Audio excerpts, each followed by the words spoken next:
Demak, assalomu alaykum guys.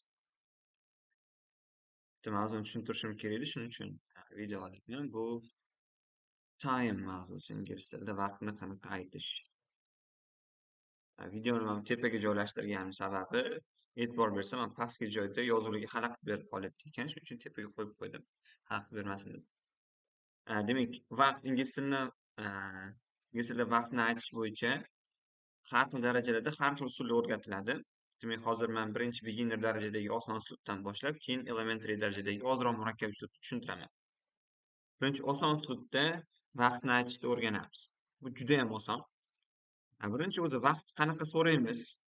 Ingliz tilida soat necha bo'ldi degani, qaranglar. What time so'zi bilan beradi. Bu soat haqida so'raganimizda ishlatiladigan so'z what time.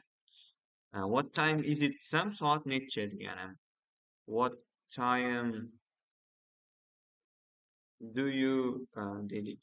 Do you get up desam, soat nechida uyg'onasan degan so'zim.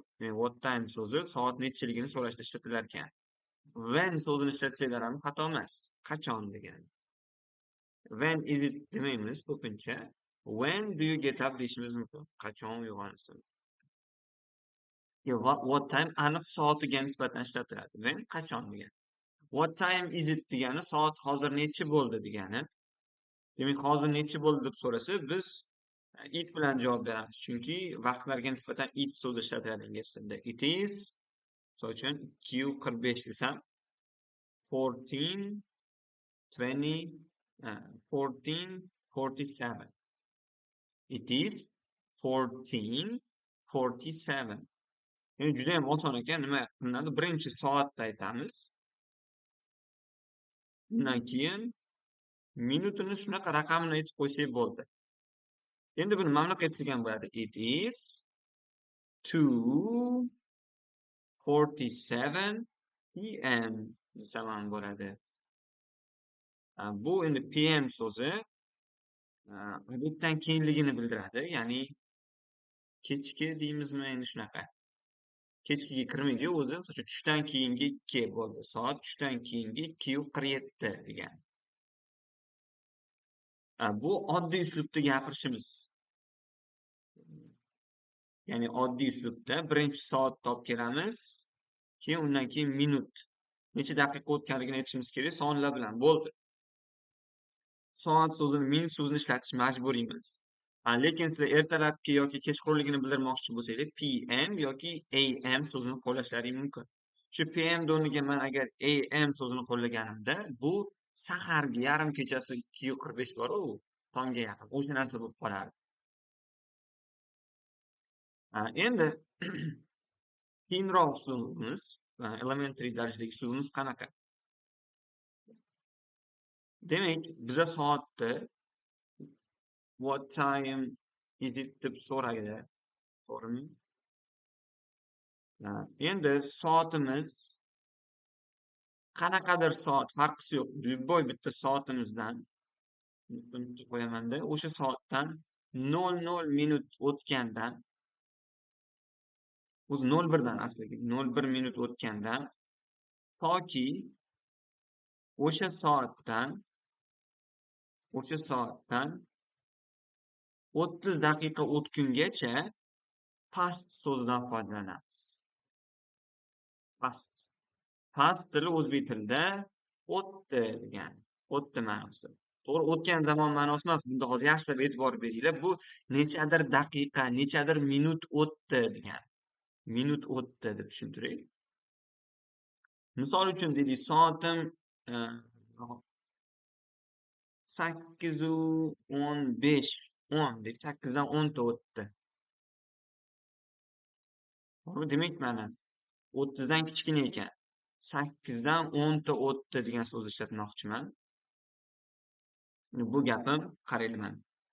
10 minutes past 8. 10 minutes past 8 deb aytar ekanman.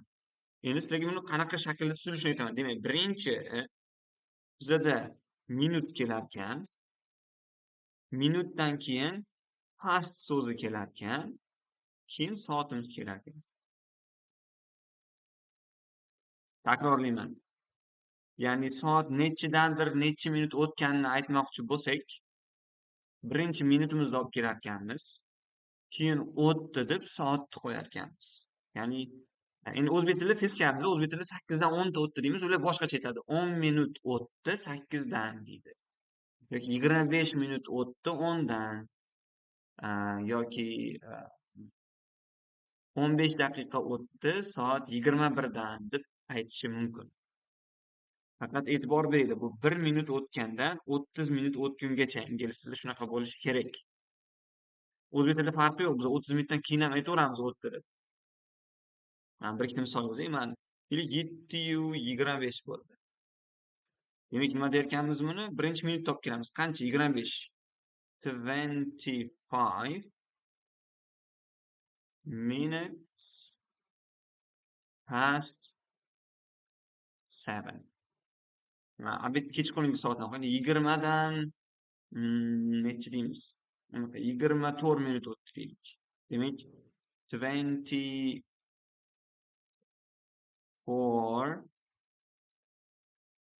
minutes tushib qolishi ham mumkin speakingda, lekin sizlar qo'yib aytaveringlar. 24 minutes past 20 deymiz. Yoki buni kechqurungi 8 demoqchi bo'lsanglar, 8 p.m. desanglar ham xato emas. Ya'ni kechqurungi 20 ham, kechqurungi 8 ham bitta narsa-yu. Endi xo'p, ustoz deysizlar, menga aytasizlar, 31 minut o'tsa nima qilamiz? Tasavvur qiling, 31 minut o'tdi. Chunki davomi ham bor-ku soatda. 31 minutdan qaranglar. To 59 minut o'tganda endi ozroq e'tibor berasizlar, boshqacharoq shakl ishlatiladi. Endi biza to degan strukturadan foydalanamiz. To keyingi ta kam deymiz. O'zbek tilida birinchisi ta kam. Nechadir daqiqa kam. Daqiqa kam. Lekin nechadir daqiqa qoldi desak tushunarli bo'lar ekan. Endi bu bir narsaga e'tibor beringlar. Bizani hozirgi emas, bundan keyingi soatimizga nisbatan ishlatiladi. Nima demoqchiman desa, tushunarli qilaylik. Keyingi soatga qanchadir daqiqa qoldi degan. Keyingi soatga daqiqa qoldi. Misol uchun deylik. 8:45 deyman. 8:45 bo'lsa, endi bunda ozroq matematika ham kerak bo'ladi. Ya'ni endi bunda 8 dan 45 ta o'tdi deya olmaymiz. Endi biz aytishimiz kerak, keyingi soatda o'ylashni boshlaymiz. 8 dan keyin nechi keladi? 9. 9 ga necha minut qoldi? 15 minut qoldi. Endi shuni qaytamiz. Birinchi bunda ham minut keladi. Necha minut qolgan deylik. Necha minut qolgani. Keyin to so'zini qo'yamiz. Keyin keyingi soat keladi formula bo'yicha. Ya'ni endi aytaman. Necha minut qoldi? 15 minut. Demak, 15 minutes to 9. 15 minut qoldi 9 ga. So'z bilan o'ylaylik, yaxshi ekan. 15 minutes to 9. 15 da kam 9 yoki 15 minut qoldi 9 ga deb aytamiz. 8:45 da. Yoki 7:55 deylik. Necha minut qoladi? Keyingi soat 8. 8 ga 5 minut qoldi degan. Demak, 5 minutes to 8 deb aytamiz buni holatda. 5 minutes to 8. Yaxshilab e'tibor berish kerak. Yaxshilab mashq qilsanglar esinglarda qoladi. Yoki kechqurungi soatlarda deylik, soat 22 dan 35 da o'tdi. Demak, 22 dan keyingi soat 23. 23 ga necha minut qoladi? 25 minut qoladi. Demak, 25 minutes to 23 deb aytamiz. Mana shu to'ga ozroq ehtiyot bo'lsanglar, qolganlari o'zi tushunarli. Past juda ham oddiy. Faqat shu to ozgina farq qiladi. Yana bir marta takrorlayman, qaranglar. Demak, agar bizada birorta soatdan 1 minut o'tgandan 30 minutgacha bo'lsa, past so'zdan foydalanamiz. Birinchi minut keladi, keyin past so'zi keladi, keyin soat keladi. Misol uchun 10 minutes past 8 degani 10 minut o'tdi 8 dan. Lekin 31 minutdan 59 minutgacha bo'lgan holatda biz keyingi soatga qancha daqiqa qolgani haqida gapiramiz, to dan foydalanib. Ya'ni mana 8:45 deganimiz bu 15 minutes to 9. 15 minut qoldi 9ga. 9gacha deb tarjima qilamiz. Endi bizda ba'zi bilishimiz kerak bo'lgan so'zlar bor. Ya'ni ingliz tilida misol uchun 15 minutni boshqa so'z bilan aytsak ham bo'ladi. Ya'ni bizda 15 minutimiz a quarter ham deb ataladi. Quarter degani chorak degani. Ya'ni 7dan 15 minut o'tdi demasdan o'shani quarter past 7 desanglar ham xato emas. Quarter minutes shart emas, shundaylar. O'zi minutes bilan tepada ham tushirib qoldirsak bo'ladi. 5 to 8 desam ham xato emas. Quarter past 7, 7dan 15 daqiqa o'tdi. Agar mana 7:45 bo'lsa nima bo'ladi bu? 15 dagam 8 degani, to'g'rimi? Demak, quarter to 8 bo'ladi bizda. Quarter to 8. Shunga e'tibor berasiz. Keyin bizda 30 minutimiz ham 30 minut nimaga teng bizda? Yarim soatga teng. O'shani o'rnida ham yarim soat so'zi ishlatiladi. Half so'zi. Ya'ni 7:30 kelib qolsa bizda nima bo'ladi? Half past 7. Ya'ni yarim, 7:30. 30 daqiqa o'tdi 7dan. Buni to bilan ishlata olamizmi desak, yo'q, chunki o'zi 30 minutgacha dedik-ku, ya'ni 30 minut ham past bilan ishlatiladi faqat. Yarim soatdan keyin qolgani o'sha to bilan ishlatiladi.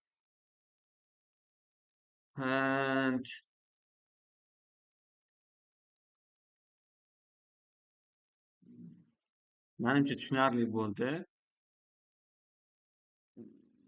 Mashqlarni bajarsanglar, shunga oid, ya'ni soatlarni 5-6tasini ko'rsanglar, yana ham tushunib olasizlar bu soat qanaqa ishlatilishini. Lekin soat muhim juda ham va imkonlarda ham tushadi. Endi AM bilan PM ni tushunmaydiganlar mana internetga yozsanglar, tushunarli qilib rasmlar bilan chiqarib beradi. Misol uchun PM, VC, AM deb hammasini yozaman. Tushuntirib beradi mana. Nima degani, ma'nosi qanaqa? Eng zo'r rasmda ko'rsataman sizga. Rasm ko'rsatib beray. Necha soatdan nechasini o'z ichiga oladi bu rasm bergan.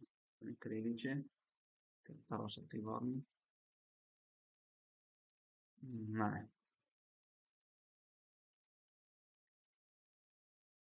Demak, qaranglar. Qanaqa ishlar ekan? PM mana bu o'ng tarafimizdagi.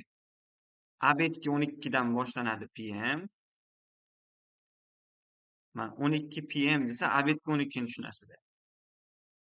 Keyin 1 PM bo'ladi, 2 PM, 3 PM, 4, 5, 6, 7, 8, 9, 10, 11 PM deganlari hammasi bu abeddan keyingi teng bo'ladi. Evet, tushunasizroq ekani. Bir yaxshiroq topib qanimi? Mana tushundim.